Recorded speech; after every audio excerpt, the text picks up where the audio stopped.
السلام علیکم ورحمۃ اللہ وبرکاتہ۔ میں ہوں سراج الدین امجدی۔ آج کی خصوصی رپورٹ: انسانی اسمگلنگ، منی لانڈرنگ، جعلی ادویہ میں ملوث مافیا کے خلاف وفاقی وزیر داخلہ محسن نقوی نے سخت کریک ڈاؤن کا حکم دے دیا۔ سردی کی شدت میں اضافہ، دھند کے باعث موٹر وے M3، M4 اور M5 کی مکمل بندش۔ توسیعی حفاظتی ٹیکہ جات سندھ کے تحت پیٹ کے کیڑوں کے خاتمے کے لیے 5 سے 14 سال تک کے عمر کے بچوں اور بچیوں کو خوراک پلانے کی 6 روزہ مہم کا آغاز۔ مہم سرکاری، نجی اسکولوں اور گھروں تک محدود ہوگی۔ جن ناظرین نے اب تک چینل کو سبسکرائب نہیں کیا ہے وہ صحت کی سرکاری، نجی اور عالمی خبروں سے باخبر رہنے کے لیے چینل کو سبسکرائب ضرور فرما لیں۔ جن دوستوں نے چینل کو سبسکرائب کر لیا ان کا تہ دل سے شکریہ۔ ویڈیو اچھی لگے تو کرپشن مافیا کی حوصلہ شکنی کے لیے بلا خوف لائک ضرور کریں۔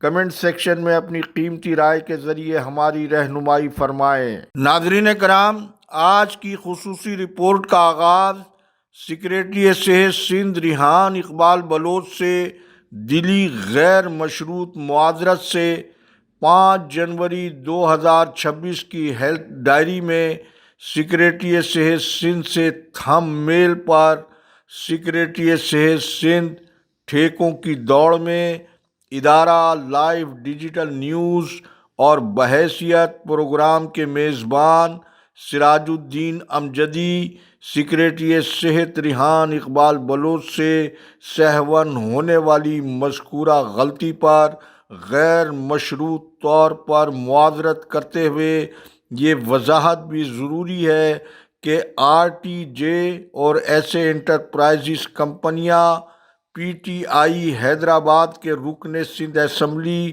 ریحان اور ان کے بہنوئی قاضی حامد علی کی بالترتیب ہیں۔ نام کی مماثلت رپورٹ ریکارڈنگ کے مرحلے میں آنے اور تصدیقی عمل سے گزرے بغیر یہ دلسوز واقعہ پیش آیا اور رکن سندھ اسمبلی ریحان کی تصویر بطور قاضی حامد علی اسکرین پر دکھائی گئی، جبکہ سیکریٹری صحت کا مذکورہ کمپنیوں سے کسی بھی قسم کا کوئی تعلق نہیں ہے۔ یہ دلسوز واقعہ سہون پیش آیا۔ LDN محکمہ صحت سندھ سمیت پروگرام دیکھنے والے تمام ناظرین سے ادارے کی وضاحت اور معذرت کے ساتھ غیر مشروط معافی کی خواستگار ہے۔ ناظرین کرام، پورے ملک سمیت سندھ بھر میں ادویہ کا غیر قانونی کاروبار غریب اور ناخواندہ مریضوں کے لیے وبال جان بنا ہوا ہے۔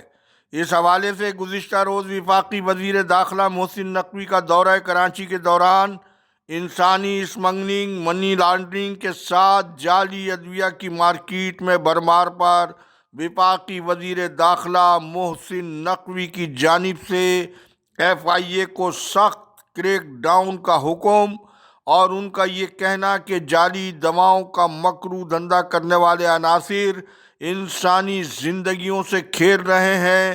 اس دھندے میں ملوث عناصر کو قانون کی گرفت میں لایا جائے۔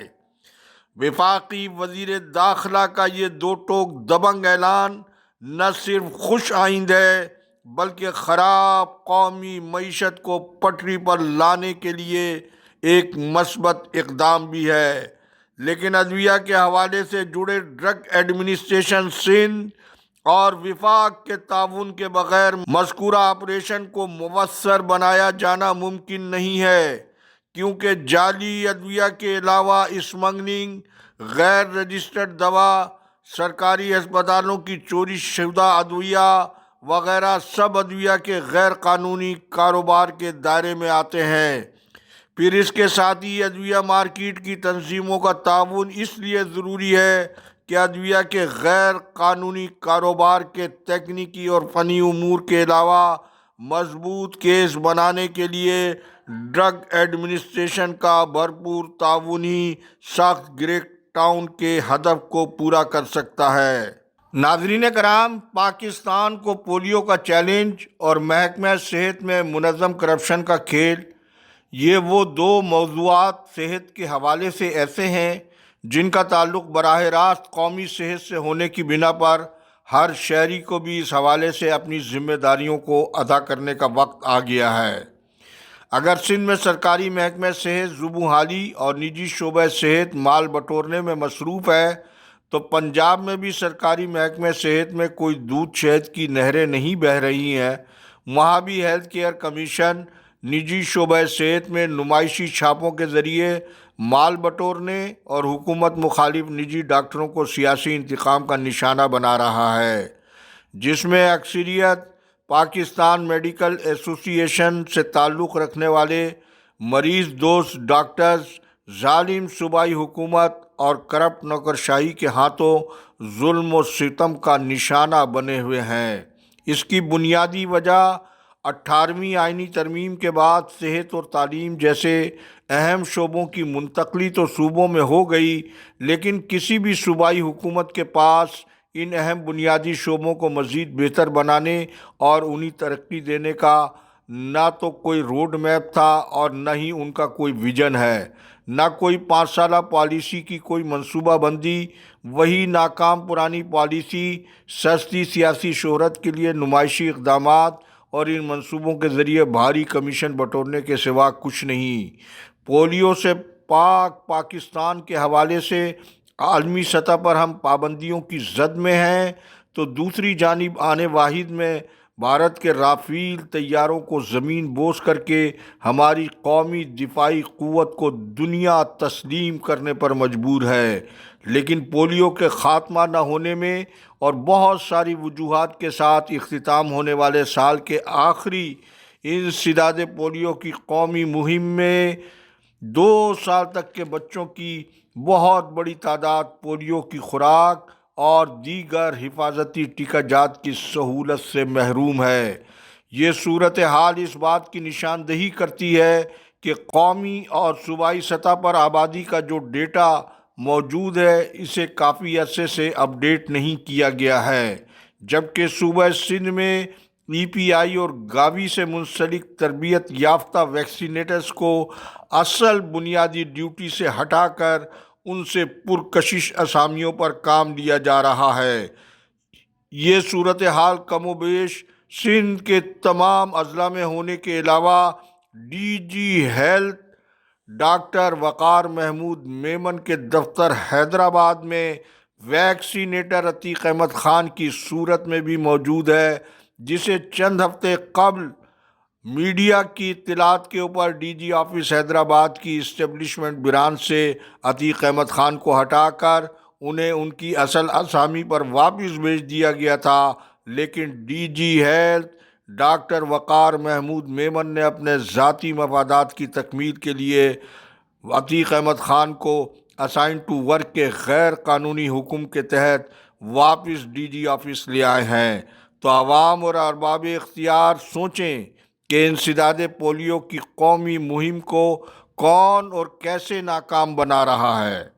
ناظرین کرام، صدر مملکت آصف علی زرداری سندھ کے عوام کو چین کی نیند سو جانے کا مشورہ دے رہے ہیں، تو ان کے ولی عہد بلاول زرداری اپنا محکمہ صحت تقریباً ٹھیکے پر دینے کے بعد وفاق کے صحت کے اداروں کو ٹھیکے پر لے کر پرائے صحت کے اداروں کے فیتے کاٹ کر حلوائی کی دکان پر داتا کی فاتحہ پڑھ کر اپنے نظام صحت کو بین الاقوامی قرار دینے پر تلے ہوئے ہیں۔ ان کی صحت کی کارکردگی جاننے کے لیے ان کے نانا ذوالفقار علی بھٹو اور والدہ محترمہ بے نظیر بھٹو کے آبائی شہر لاڑکانہ کی پہلے آپ یہ ویڈیو ملاحظہ فرمائیں۔